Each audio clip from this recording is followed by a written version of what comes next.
চায়ের গন্ধে ঘর একদম মোমো করছে। তাহলে বন্ধুরা আর দেরি কিসের? সর্দি কাশি দূর করতে এরকম একটা চা যদি হয় তাহলে মন্দ কি হয়? অবশ্যই একবার ট্রাই করুন। আর যদি ভালো লেগে থাকে আমাকে সাপোর্ট করুন।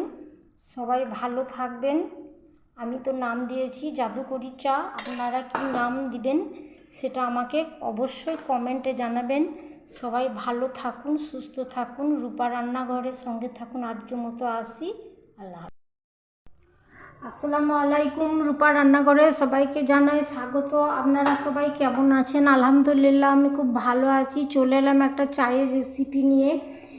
এখানে এমন একটা চা আমি তৈরি করব যেখানে চা পাতা চিনি কিছুই ব্যবহার করা হবে না, এমনি চায়ের কালার চলে আসবে। এখানে আমি প্রথমে একটা সসপ্যান বসিয়ে দিয়েছি। মেপে আমি এখানে 2 কাপ চা করব, সেই জন্য আমি এই কাপের মাপের করে নিচ্ছি। কাপের মাপ করে নিলে সঠিক হবে। এখানে আমি 4 কাপ জল দিচ্ছি। মেপে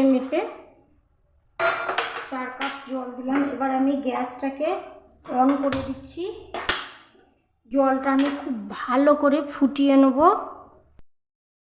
এবার জল আমার খুব ভালো করে ঠকবক করে ফুটছে।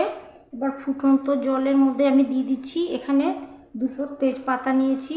এখানে আমি আদা কুচিয়ে নিয়েছি, কুচিয়ে নিয়ে থেতলে নিয়েছি, একটু ছিলে নিয়ে এখানে আমি 2 কাপ চায়ের জন্য দিয়ে দিচ্ছি লং, দিয়ে দিচ্ছি 2টা। এখানে আমি 2টো এলাচ থেতো করে নিয়েছি।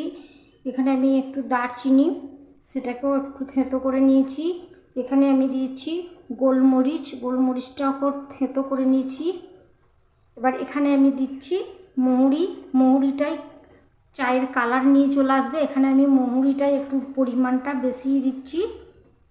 এখানে আমি 1/2 চামচ মতো মৌরি দিয়েছি। মৌরিতে চায়ের কালার নিয়ে চলে আসবে। এবার খুব ভালো করে আমি ফুটিয়ে নেব।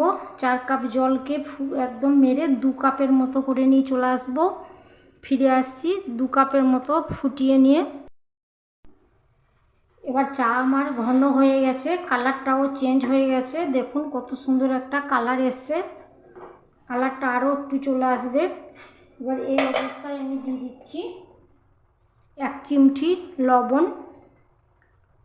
লবণটা দিলে টেস্টটা আরও একটু বাড়িয়ে দেবে।